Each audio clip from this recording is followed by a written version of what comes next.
Hi, everyone. Welcome to the Human-Centered Design UAE Meetup.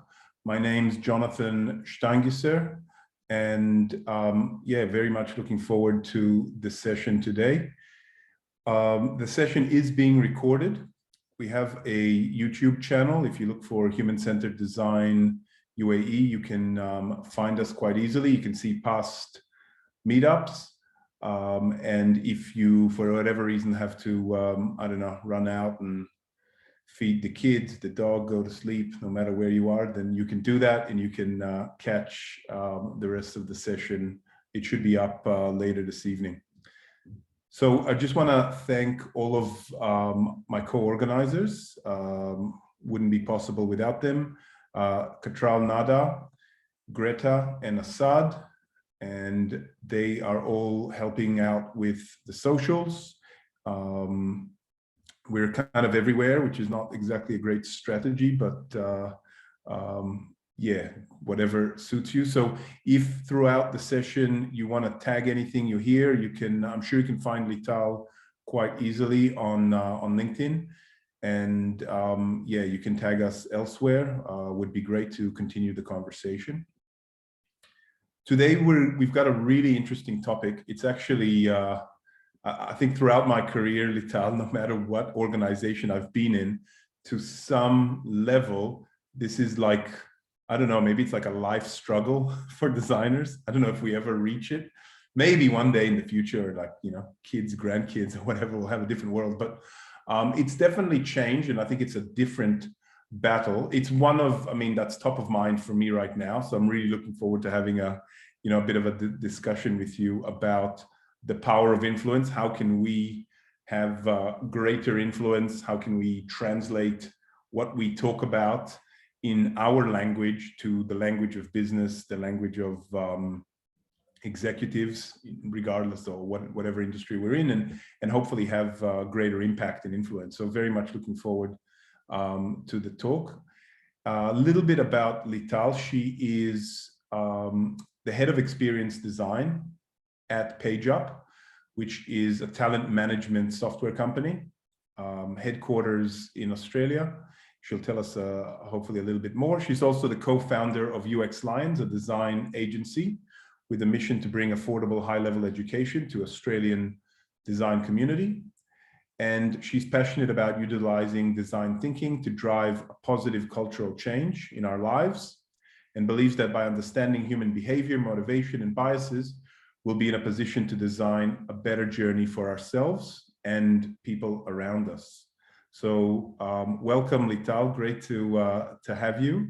And yeah, I'm just gonna hand over to you now. Just as we kind of do the the screen sharing, just a reminder to everyone, if you could please write maybe like your name, if you've got a different handle, what you do, where you're from. Feel free to chat. If someone's asking a question, you feel like answering it, it's okay. You know, like you can have an experience within the chat. We will should have enough time at the end to answer any questions. So put your questions in there, and we'll take note of them and ask on your behalf later on. So over to you, Lital. Great, thank you very much, and thanks for the introduction. And thanks everyone for joining today. It is after 11 p.m., which is a bit of a weird time for me, but I think we'll be fine. And I love to hear your questions, so please feel free to put them in the chat, and I'll do my best to answer all of them. Like Jonathan said, I'm based in Melbourne, Australia. I worked at PageUp, which is a SaaS company. We are focusing on HR tech. We are a global company. We have also offices in the US, in the UK, Singapore, Manila, and also a new one in Dublin. So it's very exciting for me to work with different people from all across the world. And also Australia is a very multicultural country. I moved there from Israel 7 years ago. And I heard that for you as well, it's very multicultural. So I think it's really, really great. All right, let's jump into that. I hope you'll enjoy my talk. And I just want to say this is based on a lot of research that I have done, but mainly my personal experience. So everything I'm talking about is really things that I learned during my 15 years of experience working as a designer and today as a design leader. All right. So I think we all face it, and I think Jonathan, said it very well. That a big part of our job as designers is really to demonstrate the value that we bring to organizations. Design is still, unfortunately, in many places, a nice to have, and a lot of people from across the business don't necessarily understand or know what we actually do. Right? So why do we want really to be influencers? We want to, to do more research or get more budget, or we want to hire more people to our team. We want to make an impact and, create, drive a positive change. We want also to get recognition, right? We want people to know that we're doing a great job. And we also want to get a promotion and get better salaries. But I do think, from my 15 years of experience, that many designers are struggling really to sell and demonstrate the value of design and make an impactful change in the workplace. So the first question I want to ask, and I'll answer it as well, is why is that? So why is that? Based on my own personal experience and from a lot of people that I know in the industry, I think that the number one reason is that no one actually taught us how to do that. Whether it's we're going into design school, there are so many UX boot camps, so many online courses. We really know how to do the craft, right? So everyone teach us and we practice how to do great designs. We know how to do usability testing, how to do responsive design, how to use data, how to do research and all of that. And that's great. However, we don't know how to sell the ideas to people that maybe don't really get what we do, or maybe they just have different opinions. And I'm sure a lot of you heard, that when you create a design, people say, oh, I don't really like this design, or I don't believe it's going to work. And that's all based on their own personal opinion and not necessarily on facts. So how do we convince people that maybe the product that they want to invest in are not really, a good product to invest in? How do we present ourselves as experts and leaders in our field? And how can we, just get people to actually listen to us and appreciate what we want to say and appreciate us and our knowledge? So that's a really good question, right? I hear this question all the time from everyone, not just designers, by the way, from designers, researchers, product managers, developers, all the time, and at every seniority level. And by the way, I want to say that if you think that things are going to be easier once you move up the seniority chain and you become a leader or a head of or a director, I have to tell you, it is not getting easier at all. So responsibility is actually increasing. You don't need to just take care of yourself. You also need to demonstrate and what the team is doing, and you need to advocate for your team as well. So just keep that in mind. I'm not saying don't become leaders, but be aware of the fact that actually your need to influence others as you grow and move up to the seniority level is actually increasing. So after this gloomy reality check, I do have some good news for you. I do believe that anyone can learn how to become a good influencer. It is not a matter of whether you have it or not. And I know that a lot of people think about it. We'll talk about it a little bit later. Influencing is a skill that everyone can learn and practice like every other skill, but it does require work and persistence. All right, so first of all, I just want us to understand what do we mean by influence.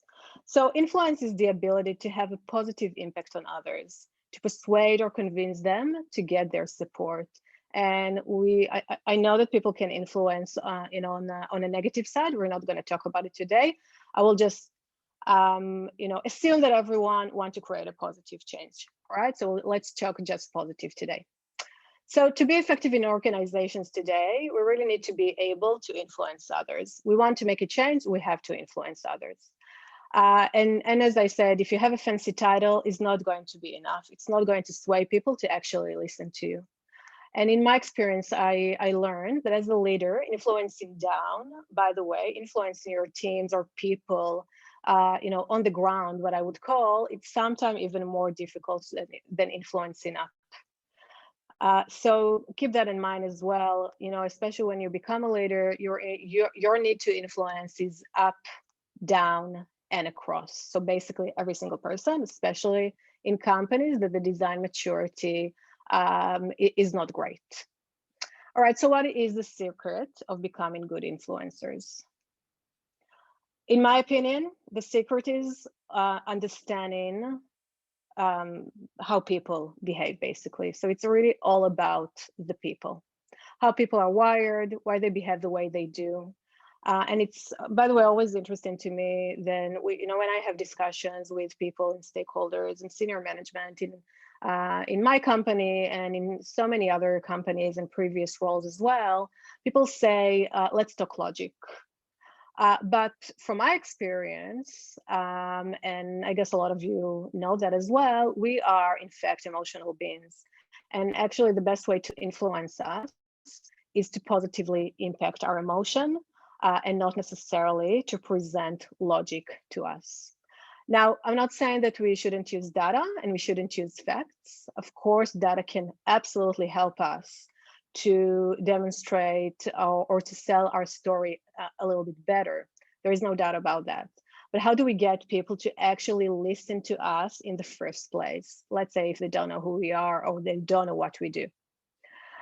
So what I found in my experience is that there are three main components of becoming effective influencers in organizations today. All right. So those are the three components, and we'll talk about each one of them, of course. So the first one, building rapport and personal connection. The second is demonstrating your expertise. And the third one is practicing courage, failure, and perseverance. And let's go over each one of them. All right, so before people decide what they think of your story or what you're trying to tell them, what you're trying to convince them, they decide what they think of you. People will be way more open to hear what you actually have to say if they have any sort of connection with you. All right, this is a really very well-known principle in the sales community. No, this is how people really build relationships with potential clients. So if a salesperson wants to sell something to someone, this is really kind of a framework, I would even say, that salespeople are going through. So first of all, you want people to get to know you. You want them to like you. You want them to trust you, and then you want to sell to them, right? But for our purpose today, I'm going to change it a little bit. Instead of sell, I'm gonna change it to invest, right? We can say we're trying to sell ourselves, but really what we're trying to get here is people to invest in us, invest in time or support us or build a relationship and do something for us as well.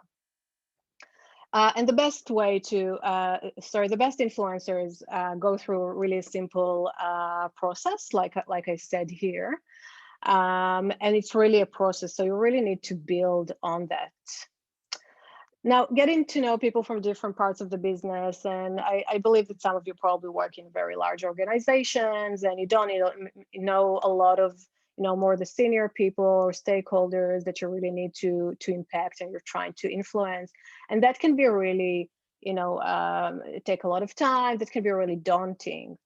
It really requires yourself to put yourself out there as well and to start having small talks, and maybe that's really not for you. But what I'm trying to say here is that it's actually worth it. Building those relationships is the key to get people to support you, is the key to get yourself as to upskill yourself as an influencers. as an influencer. Sorry. Now, you don't have to become everyone's best friend or to make people to think that you are the most amazing person in the organization. It's really not about that. The first thing is you want to get people to know who you are.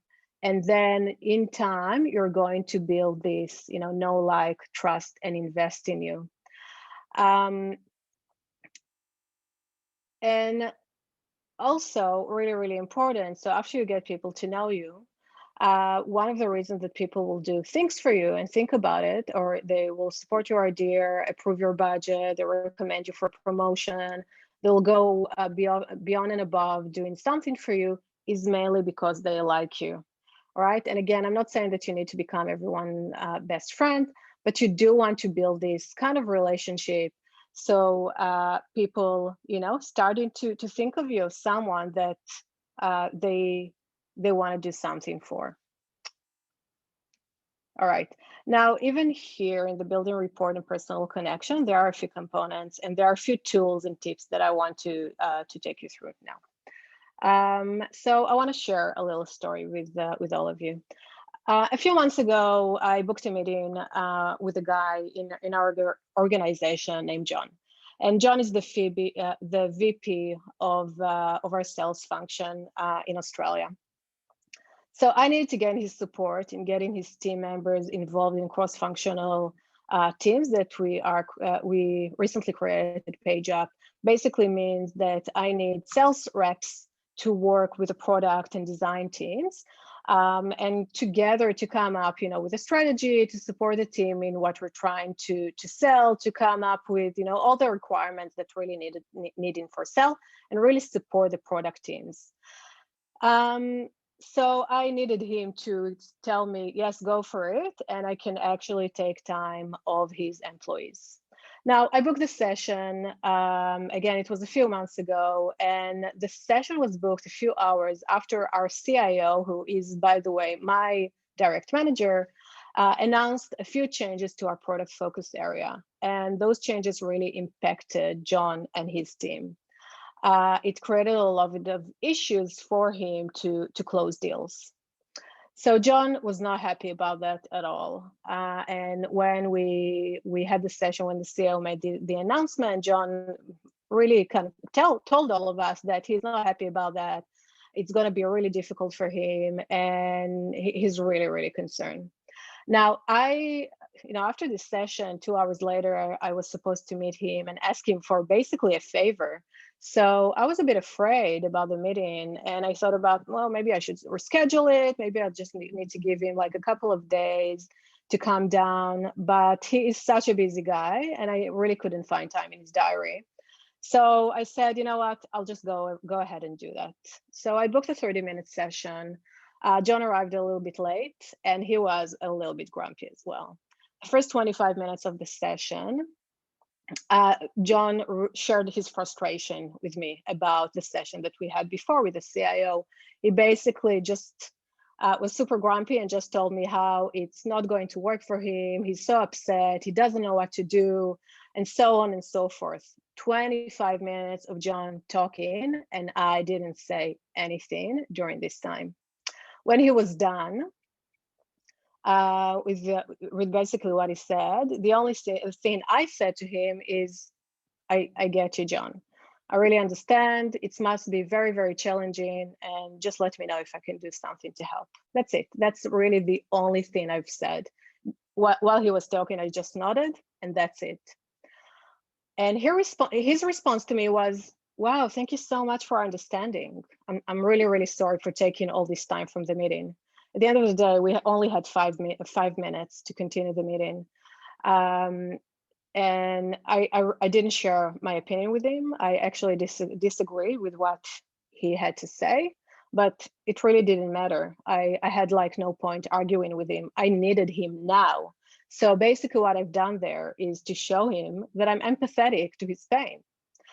And at the end of the session, basically I told him what I needed him to do. And he immediately said, yes, no problem, of course. Just join our stand-up on Friday, tell the team what you need for them, and I'll support you. That's it, all good. And that's exactly what I've done. I joined the Friday meeting. I told them what I need from them. John was there saying, yes, please help Lital. This is what we need. We agree to that as an organization. All great. All right.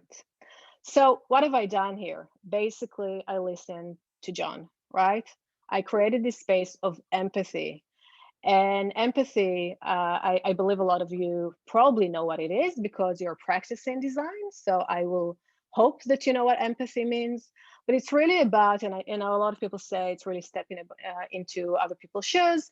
I would say that I kind of disagree with that. I don't believe we can step into other people's shoes, but what we can do when we practice empathy is to try to think about a situation that we've been in when we were super frustrated, like John, for example, when I was really, really upset and angry and didn't agree with something that was going on. So I can have the same kind of feeling that he had at the time. I can understand what he's talking about, why he's so frustrated, why he's not working for him, even though I had a completely different opinion. All right, but this is where I can create the space of empathy, and just listen to him, just tell him, yes, I understand, yes, I get you, yes, I'm here for you if you need something from me. It doesn't mean that I'm going to change what is going on, but at least I'm there to support him. Now, empathy is a core in establishing relationships. And it has, a few different and a really important benefits, but two that can really, really help you with your influencing skills is one, you get to understand what drives different people. You learn about their motivation, how they think, what's the working patterns, what their goal, what their pain points, and what they care about. So by that, you know how to kind of shape the story on what will impact them and what will talk to them. And the second thing, it is a very effective way to get colleagues to support you because you make them feel heard. And it's so important that when people have something to talk about, they need to have something to share. They just need an ear to listen to what they have to say. And if you can be this person to them, that is a big, big, big win that will really, really help you. So how can you do that? Start by inviting people to one-on-one conversations and give them your undivided attention. Ask them open-ended questions, show them that you care about them, listen to what they have to say. Don't judge them. And I would say, in fact, don't even give them any opinion at all. Just say, oh, okay, right, this is really, really interesting.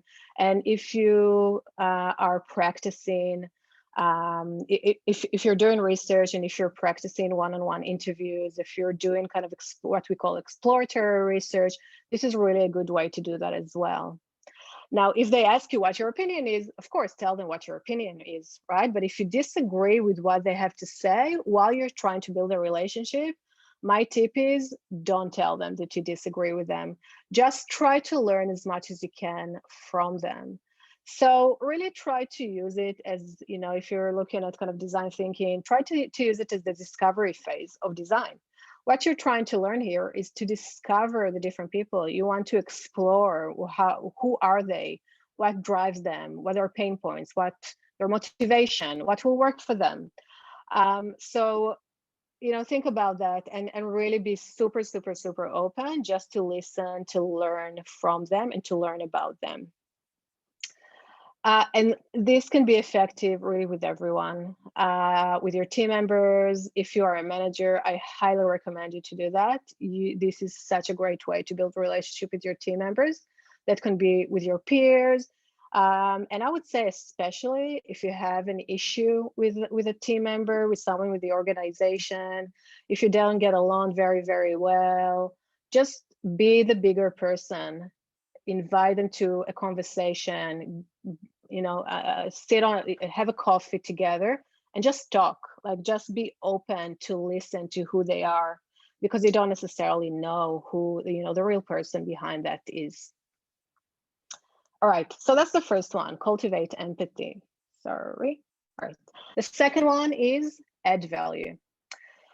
A really good way to get people to like you is to find ways to add value to the work and their life. So if you are using this model, you immediately remove the kind of, I'm trying to sell you something, right? A lot of people, if you don't really have the relationship and you try to tell them, look, I really need to do something, for example, like my story with John, if I was just immediately going to him when we don't really have a relationship and tell him, look, I really need you to do that for me. It's like, why would I do that for you, right? I don't really know you.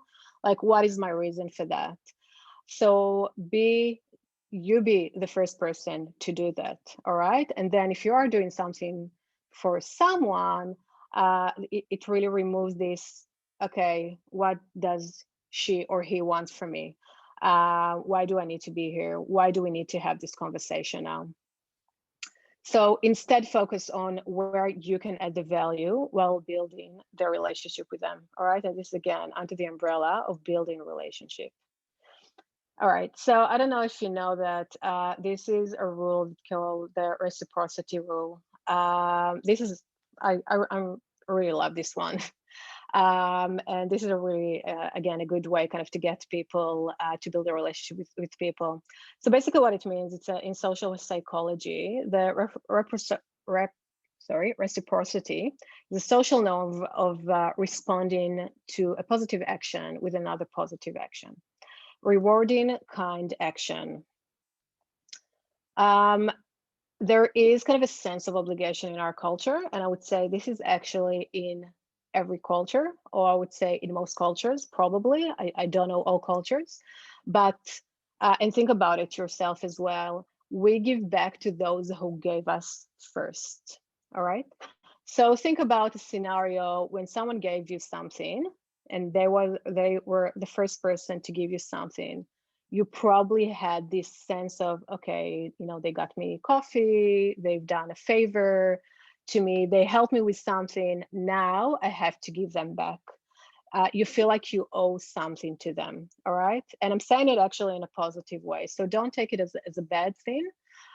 When you are doing a favor to someone, there is a high chance that this person will do a favor in return. And not just they'll do a favor in return, most of the time, the favor will be actually bigger than the first favor that you've done to them.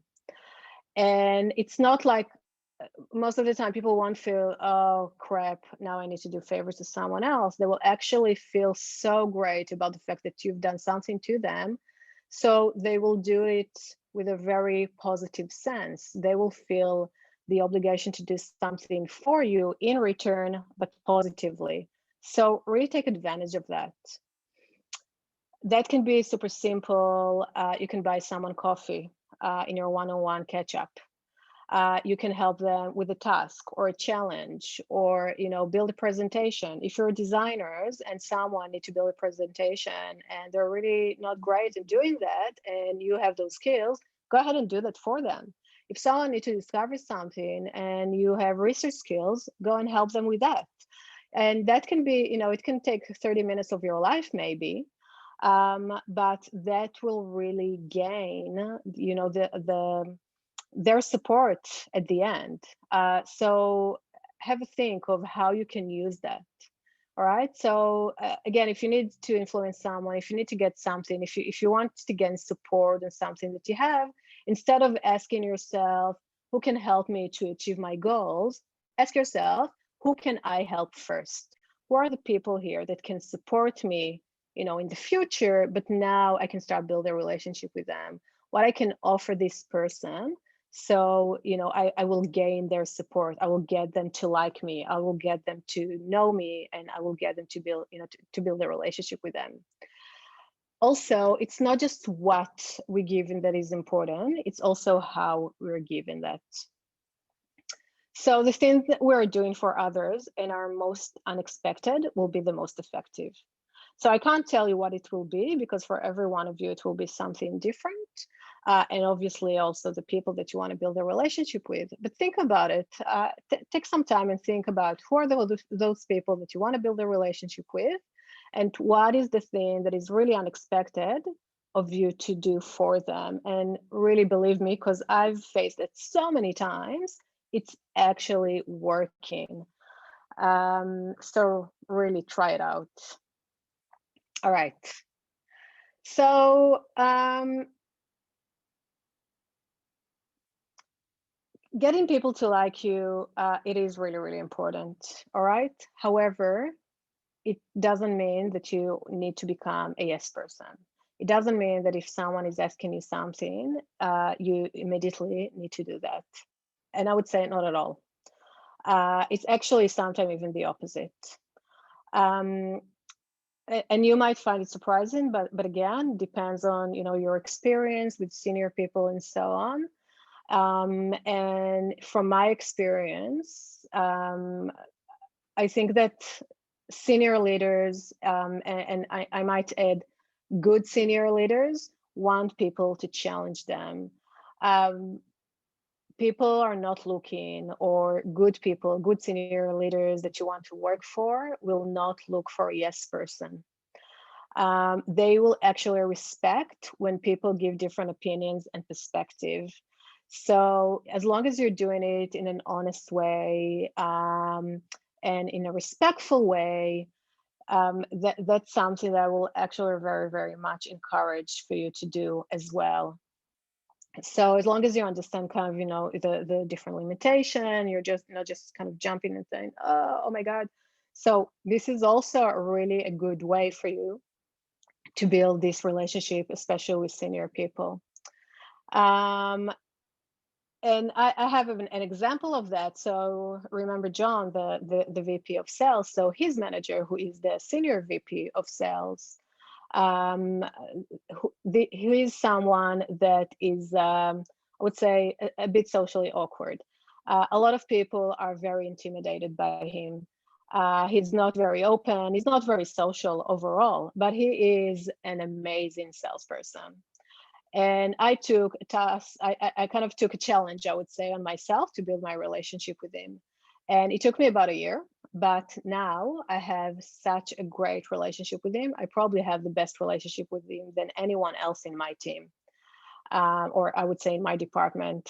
And it's really because I've practiced all those things. So I ask him, a lot of questions, kind of to understand, learn who he is. I've done a lot of favors for him to help him and his sales team. And I also challenge a lot of the stuff that his team said, but I've done it in such a respectful way. And I got him to really, really appreciate me. It's like, okay, she knows what she's talking about. She's actually not doing everything that people are telling her. She actually super driven, and she want to do things, and she want to challenge, she want to do better. So again, that's something that you can do as well. If you really feel strongly about something that is potentially different than what's going on, see who are the people that you can talk to about. But again, it's not about complaining, it's about challenging and giving a different perspective and saying, oh, maybe we can actually do it in a different way. All right. And again, I would say that mostly senior people will really, really appreciate that. All right, so after starting and establishing your relationship with people that you want to influence, and hopefully you got them to know you and to like you and also to trust you, now it's the time to try kind of to sell them the value that you bring, to sell them your ideas, or to sell them yourself. And basically what I said before, you want them to start investing in you.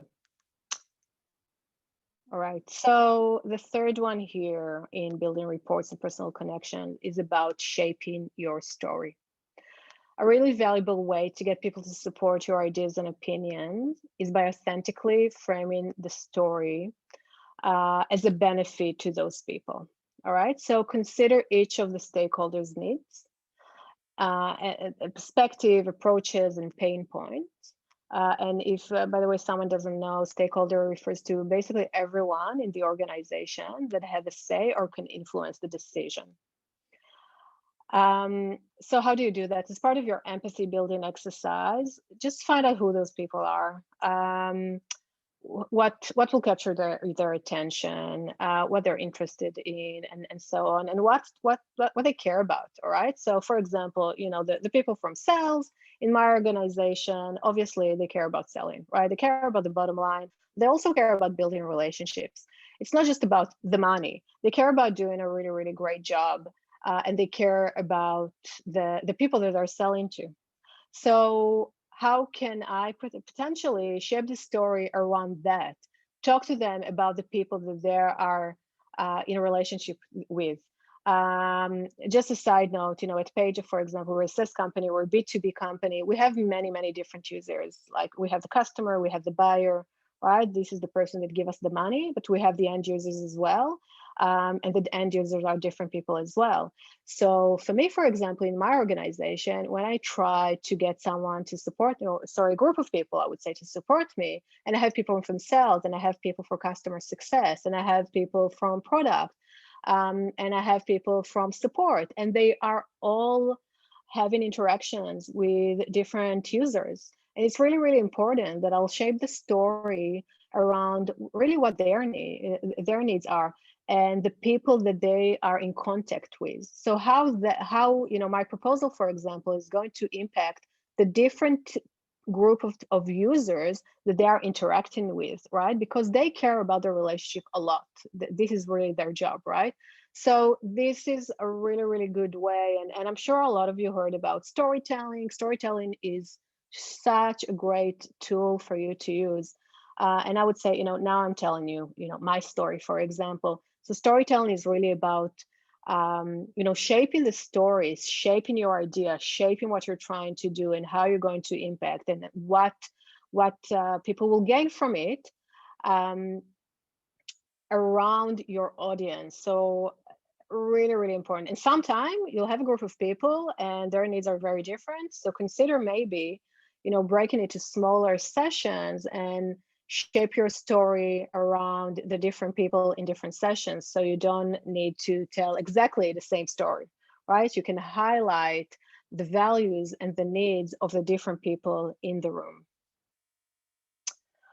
So like I said before, it's really about understanding those people, understanding their needs, and how you can pitch your story. So do the research. If you can't have personal time with them because they're super busy or, for whatever reason, but at the end of the day, you are going to present something to people that maybe never met you before, try to do the research before that. I heard so many stories of people going and pitching presentation and pitching ideas, and then people coming to them after that and say, I really don't understand what you've done. I'm not really sure about the presentation. I'm a bit concerned. So learn who the audience is before that. And if you can't have time with them, ask their team members, ask their assistant, ask their colleagues. Look at articles that they wrote, look at their interests. I'm sure you can learn about people within the organization by just asking others and trying to dig around and see, who those people are and what is the best way for me to actually approach and have the conversation with them.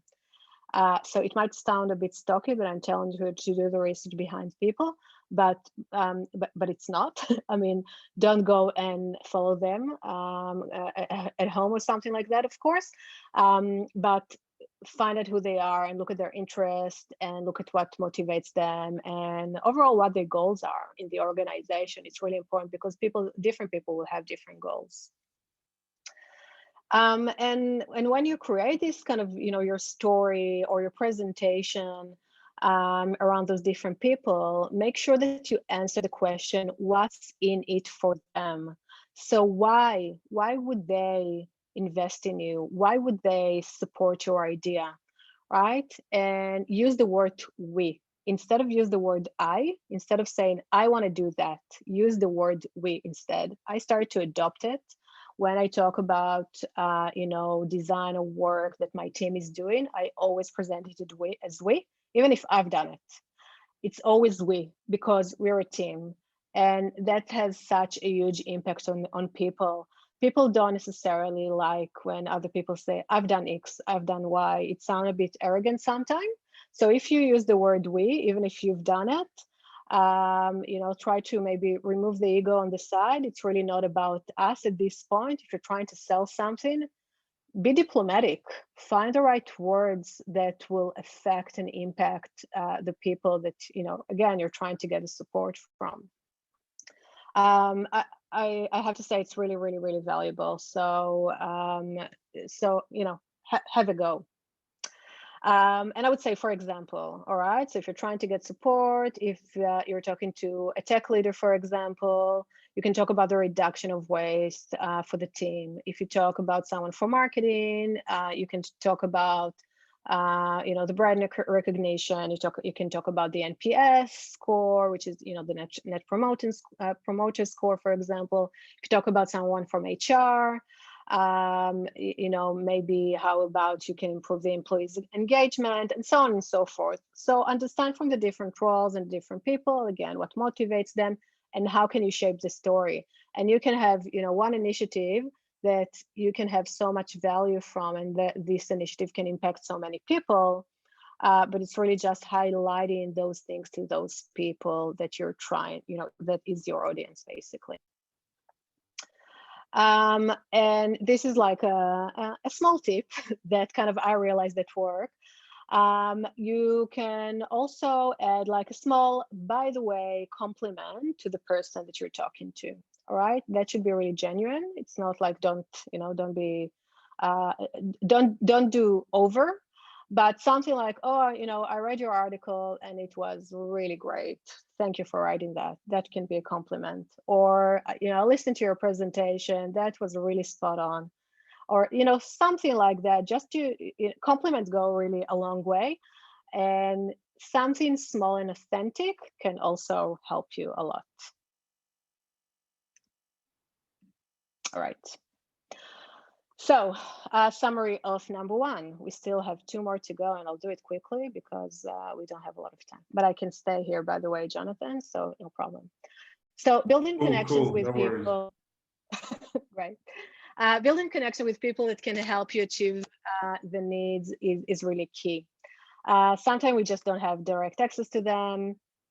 They might be in a different country. Maybe they're too busy. Maybe they don't have time to meet you, or they don't see the value in meeting you, and so on. And if you can't influence them directly, make sure you identify the people whose opinion really matters to those in power. You can build a relationship with them instead. All right. So if you're trying to influence the head of product, for example, but the head of product doesn't know who you are and they don't have time to sit with you, maybe speak to the senior product manager, and you can influence the head of product instead. So get those people to promote you instead of you promoting yourself. Sometimes it's actually more powerful if someone's speaking highly of you. That can actually even make a bigger impact. All right, so again, keep that in mind. So it's really all about building rapport, building connections, building relationships with people. And if you can't do that with them directly, do it through other people. All right, let's move on to the second one. The second one is demonstrating your expertise. All right, so let's say that you've done everything that we talked about before, and you got really important people to know you and to like you, and they kind of trust you because you've done something for them, and you're a lovely person, and you are now, good friends, and everything is great. You want them also to start seeing you as an expert in your field and your industry, and also the organization. And as designers, it's really critical that we'll be seen as experts in design, in usability, accessibility, research, data analysis, and so on and so forth. Of course, not everyone needs to have all those skills. You need to have the skills of what you're actually practicing in. But overall, I would say this is something that is just important to us because we want people to trust the work that we do as designers.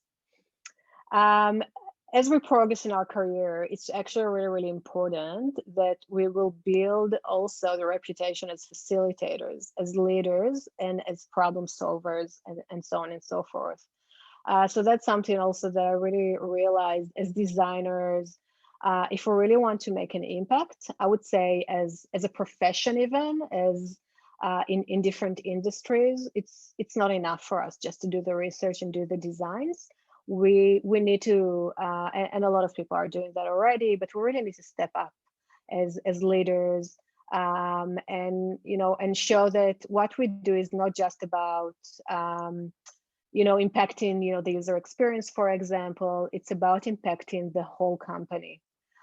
So this is really what I mean about kind of the expertise. What can we do, as not just as designers, but as people with design skills. All right, and design skills, and again, I'm sure a lot of you are practicing or know design thinking. How can you use that to identify what you need to do, and how can you make a bigger impact in your organization?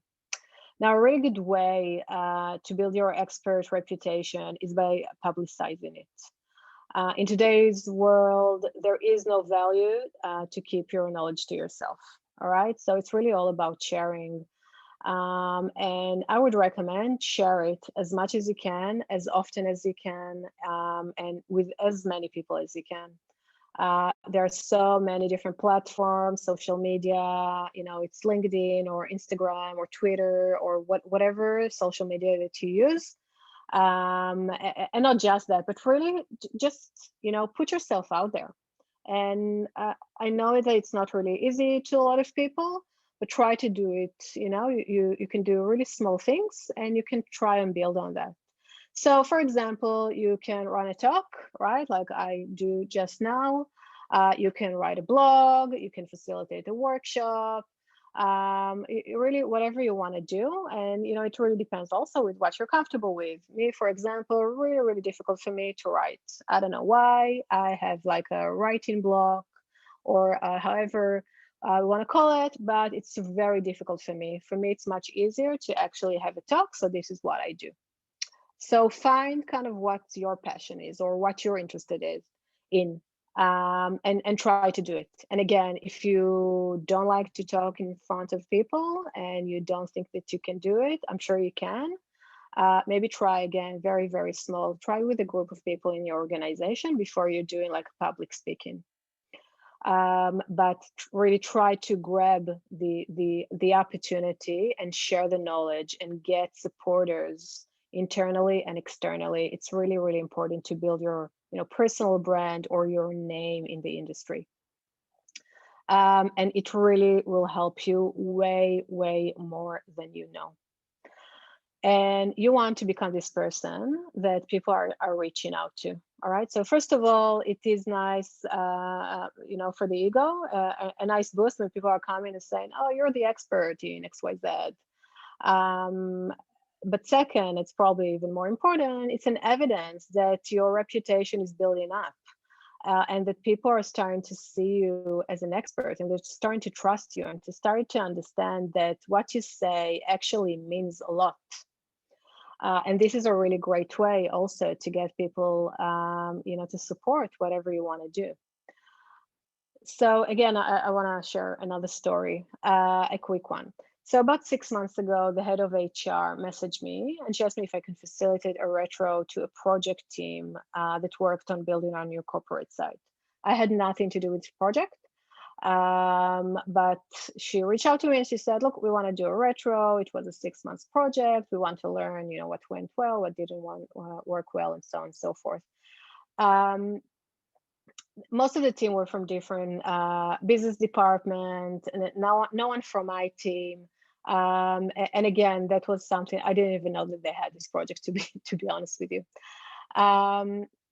We also, in our organization, we have a delivery manager, and we also have head of product and delivery, and we have people overall that are way more knowledgeable about running, practicing like a retro, for example.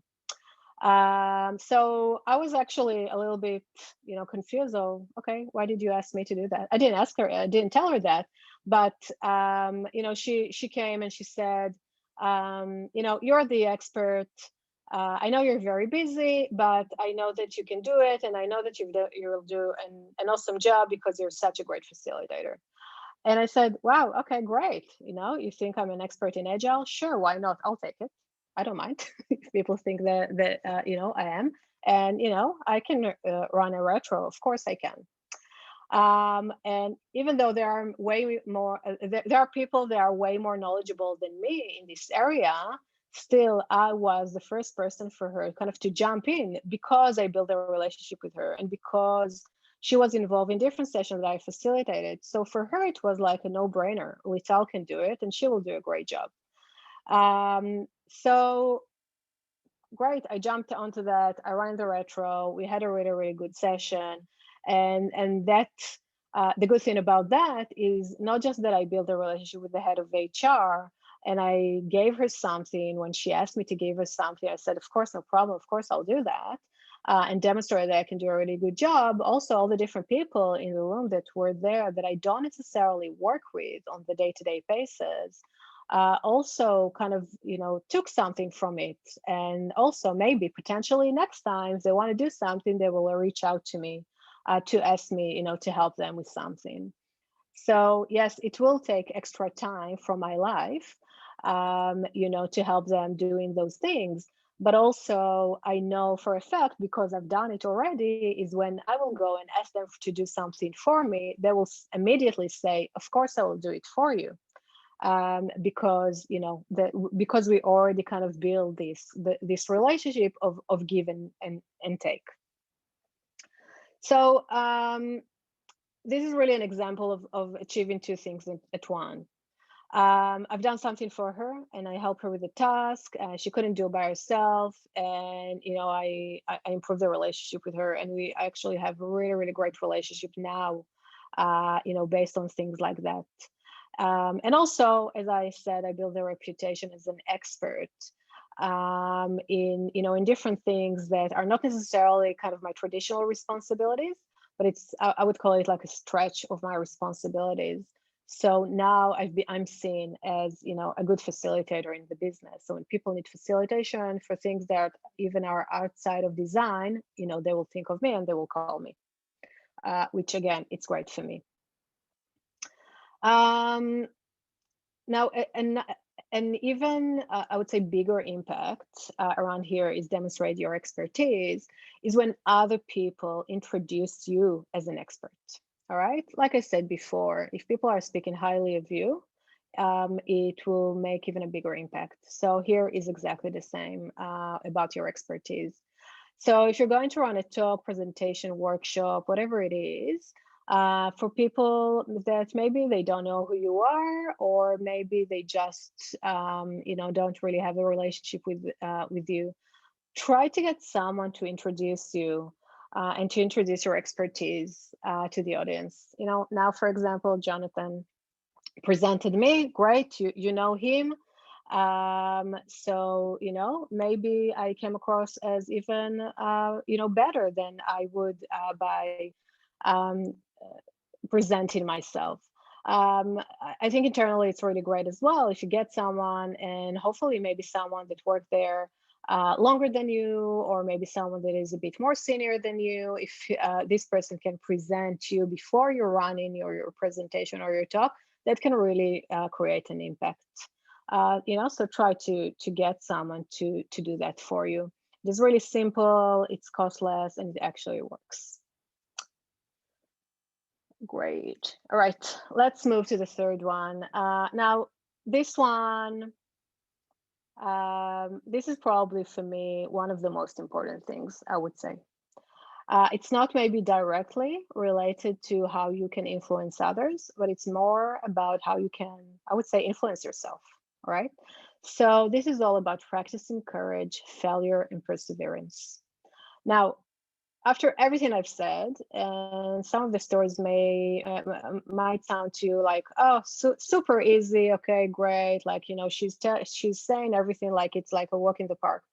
Of course, it is not. All right, I'm not gonna lie to you. Building your influencing skills is not easy to do. It requires you to try new techniques, build relationship with people that you never spoke to, get them to support you, sell them endless stories and so on. It takes time, it takes effort, and you are probably going to get it wrong many, many times. And you're probably, you might spend a lot of time building a story or presentation, practicing and practicing, going to someone, talking to them, and at the end of the day, the person will tell you, not interested, thank you very much. However, it doesn't mean that you don't have what it takes, and it sure doesn't mean that you shouldn't try.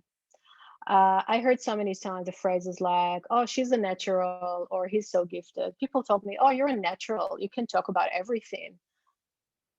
Maybe I am now, well, maybe I can do it now, but I'm definitely not a natural. It took me a very, very long time to build, those skills. So we all believe that people are born with amazing talent, that some are born with that and some are not. And this is just the way it is. And we can say, no, I just don't have it. And I think it can take us, get us off the hook of actually trying harder.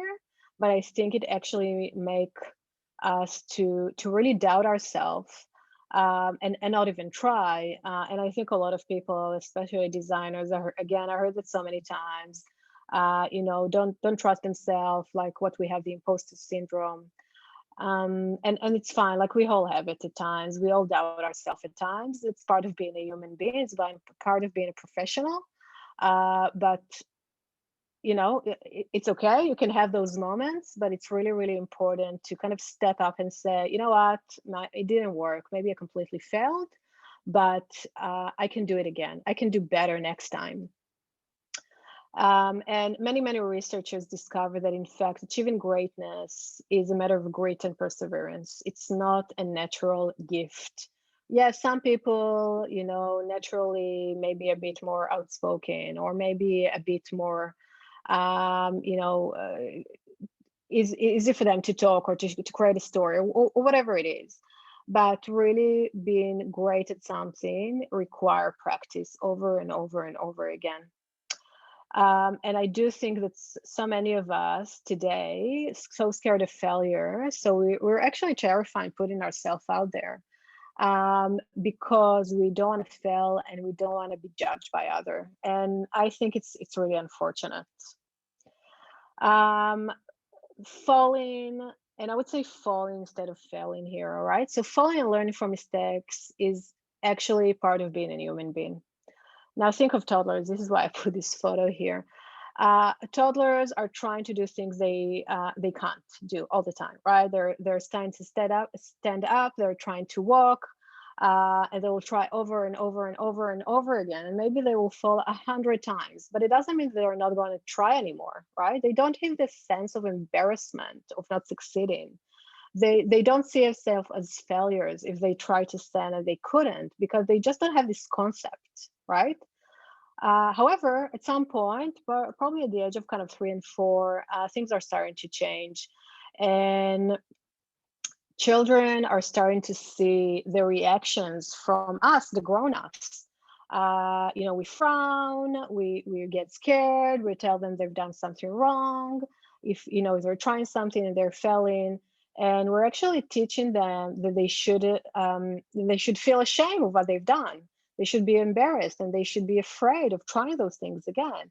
And I don't think we're doing it in purpose, but we're doing it because this is what we've learned as well. We actually push them to stop being courageous and experience failure. And I really think it's a shame, and I wish we can stop doing that, honestly, as a culture. But I would say and recommend to you, stop doing it for yourself. Or I would say, instead of stop doing that, try again and again, even if you failed and even if something didn't work for you. I think our culture today is designed to see failure is really as a terrible thing, instead of an opportunity to learn and rise from it. If we want to achieve great things, we just need to learn to embrace the challenge rather than fear it. And really unlearn that failure is bad, or falling is bad. I think the biggest obstacle in life is actually ourselves. So my biggest recommendation here is don't get yourself, don't be your own obstacle. Don't, allow yourself to try things, allow yourself to fail and to rise from it. All right.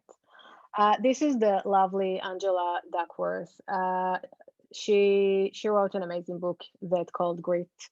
Highly recommend you to read that if you're interested in that, in the topic.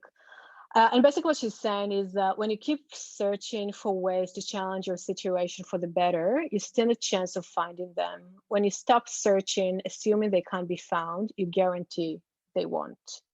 I love this quote and I love her book. And she's really talking about all those things. And not just her, so many people are talking about that today. And I'm really happy that finally people are talking about, you know, it's okay to fail. It's okay to try. We actually learn way more from failing than from succeeding.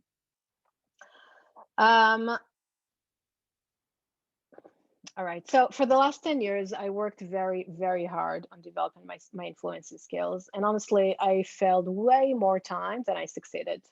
I tried different approaches. I worked on endless presentation. I got no at the end more times that I got a yes. I thought about, you know, moving from design probably 1,000,000 times.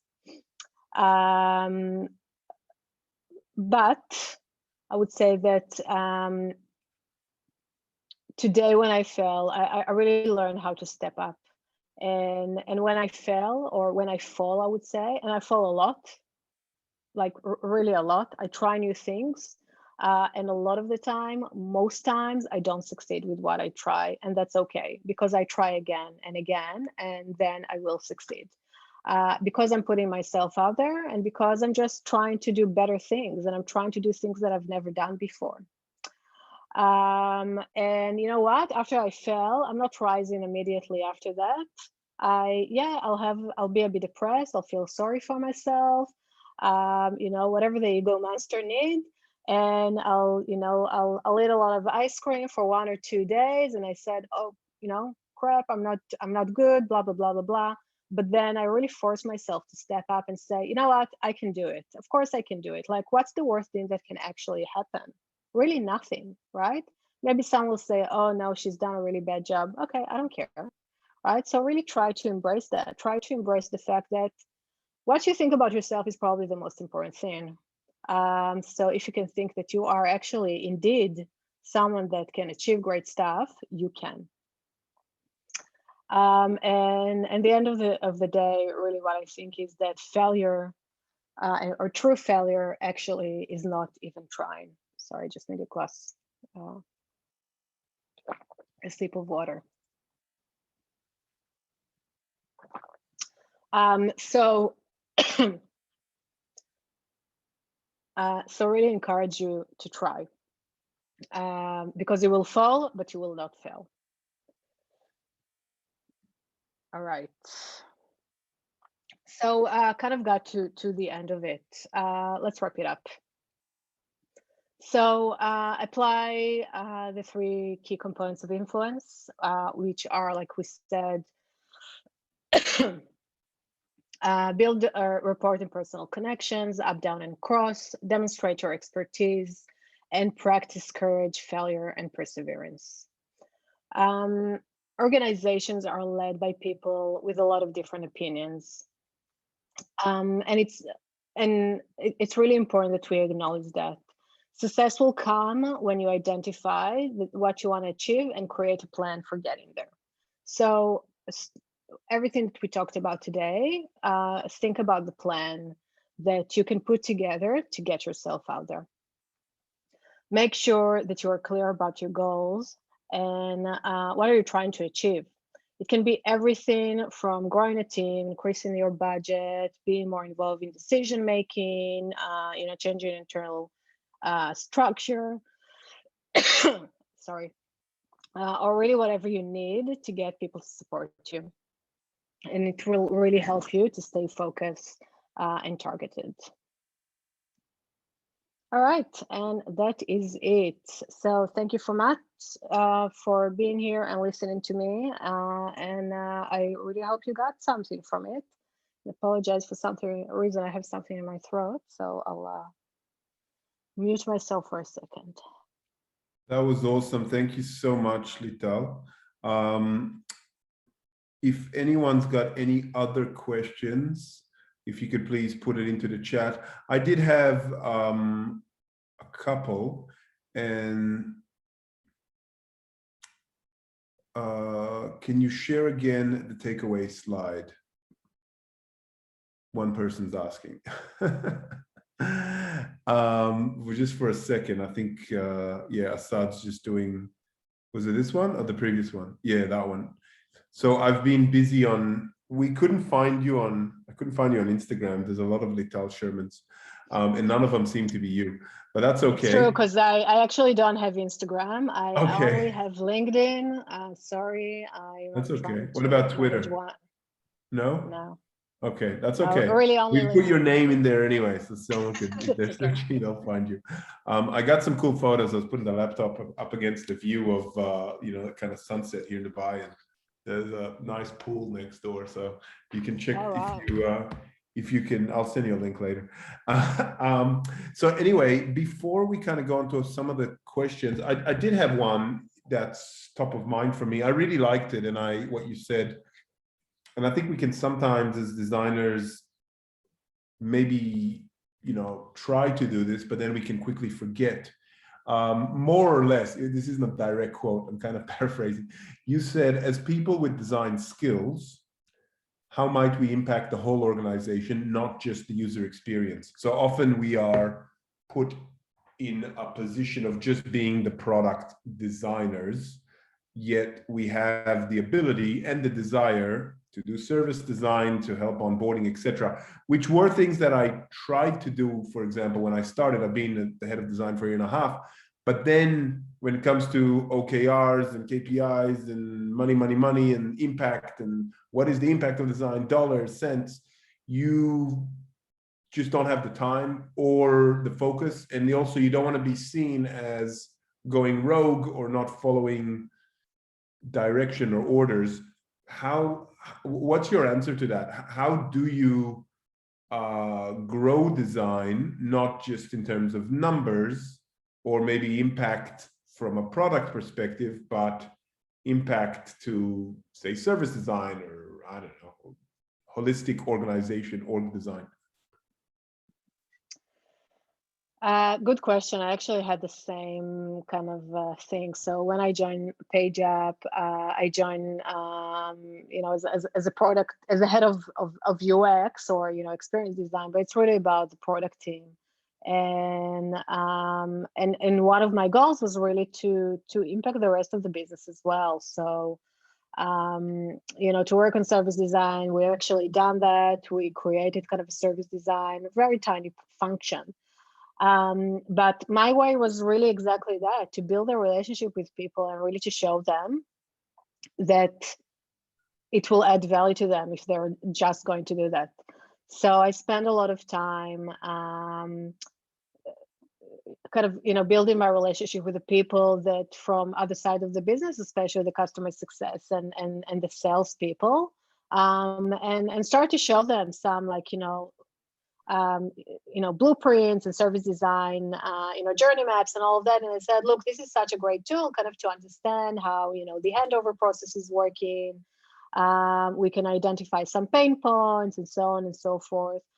And also I would say maybe just before that. So one of the things that I've done also, part of our transformation about 2 years ago, was also to take everyone in our product team, but to kind of, we call it innovation process, but it's really kind of design thinking, or, you know, human-centered design, you know, not really a workshop, like a training. It was a 4 days training. And part of that, I told my manager, if we are going to have that, we have to have it also with senior management. So the C-suite and all the kind of middle senior management, they have to go through it. Otherwise, it's not going to work. So they all went to this workshop, and we used an agency to help us do that, because sometimes getting an outsider that is specialized with that, it's actually just working better. And they absolutely loved it. And I found someone that is, you know, as an amazing facilitator, really doing an amazing job. So we got people ready to understand what design is. Like, what is the practice of design? Like, to me, design can be implemented in everything. Every problem solving can use design tools, right? So it's not about like the prettiness, but more about the human-centered design, really building the empathy, understanding what people need, understand behavior, and so on. And it's about all of that, right? So, and I would say one of the things, right, I mentioned before that the SVP of sales, we got to build really good relationship, and this is where we actually started. So one of the things that we've done there was jobs to be done. I don't know if you're familiar with that, but this is really a Yes. great method of. So one of the things jobs to be done is also not just the functional jobs, but also the emotional and social jobs. And he heard that and he's like, whoa, you could see like some, like, you know, like a light bulb, kind of like, that's fascinating. Because for him, when he's having those conversations with people that are making decisions in the business, for him, finding those emotional and social jobs and really talking to that was gold for him. He said, like, we've done something super similar, but we've never done that. So he immediately added so much value to him. And this is kind of basically, you know, so I kind of showed how design is really not just about designers practicing design. You can have better conversation with customers if you practice, you know, exploratory research and you practice empathy and you just have better conversations. So I would say it's really about kind of spending the time. And to your point, you know, none of us have time, but it's really about priorities. So I rather spend time with the rest of the business. Like, I have a great team that they don't need me, honestly. They can do the amazing work without me there. My job now, in the last 6 months, is really to impact the rest of the business as well, to adopt design for everything, like employees experience, you know, service design, really whatever we can do just to be a better company. Nice, cool. So we had a few people who needed to drop off, but just to share with you as well, I don't know if you'll get a chance later. Our speaker for next month, Zinka, who's a professor of design at American University of Sharjah, she said, "Thank you so much, Lital, for this wonderful lecture. Very informative and inspirational. The way you presented it was so comprehensive and you made the subject so easy to understand." Assad, my fellow co-organizer, he's asking, he missed the bit on the power map. Could you just explain what is a power map? Yeah, sorry about that. I was supposed to actually take it out. So a power map, I'll tell you about it, because as you see, it takes me longer than I want to tell the presentation. This is why I removed it. But basically, a power map is, you know, kind of create a map of your plan of who you're trying to influence. I actually can share it with you, you know, because I have it. Let me. Nice. Sorry, just a second.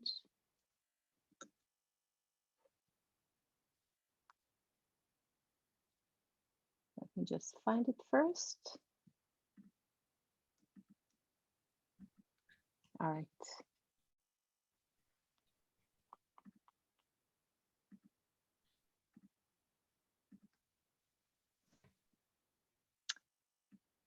All right, can you see that? Yes. Yeah, great. So first of all, this is Dory Clark. She's an amazing marketing guru. And she created the map, the power map. So obviously want to give her the credit for it, but feel free to use it. She's publicizing it, so no problem of using it. So basically what kind of, you know, how she presented here is find the person that you need to you need to get their support. So let's say this is you, and you want to impact or influence Ron. Why? Because he is, you know, has the final say on something that's really impactful for you. So understand who are the people that Ron thinks highly of, and who are the people that you have on your side, and really create the map and say, okay, those are the people. If I can't impact Ron because he doesn't care about me, doesn't like whatever it is, understand who are those people that you can influence through, run through them, right? So if Bar, for example, like I said before, I just didn't present it here. If Barb is a product manager and, you know, she's like the 2IC of Ron, for example, and you can build a relationship with her, you can influence Ron by influencing her first. So it's really about the power map is just, you know, a tool for you to use and put like names of people there and say, okay, you know, I need to influence Barb and Alex, Nina, that we, you know, working in my team. She's a really good friend of Barb. So how can I use Nina? I know I said Nina. How can I use Nina to help me build a relationship with Barb? So it's just Very about cool. kind of putting people together and start and think about, you know, kind of those connections. How can you build those connections? Awesome. Someone who dropped off had a very long, it's not exactly a question, it's more of a discussion starter. But I don't, maybe we can skip it. I don't know if exactly super on point. So yeah, unless there's any other questions from anyone, and I realize it's after midnight for you. Thank you so much. It's really been a great pleasure, and it was a great talk. It's a pity we don't have you in person. I think it's a kind of meetup that you really want to have a collaborative discussion. It's not just, you know, like a one-way lecture. Like you generated so many thoughts, but I didn't want to interrupt you because I was just conscious of time.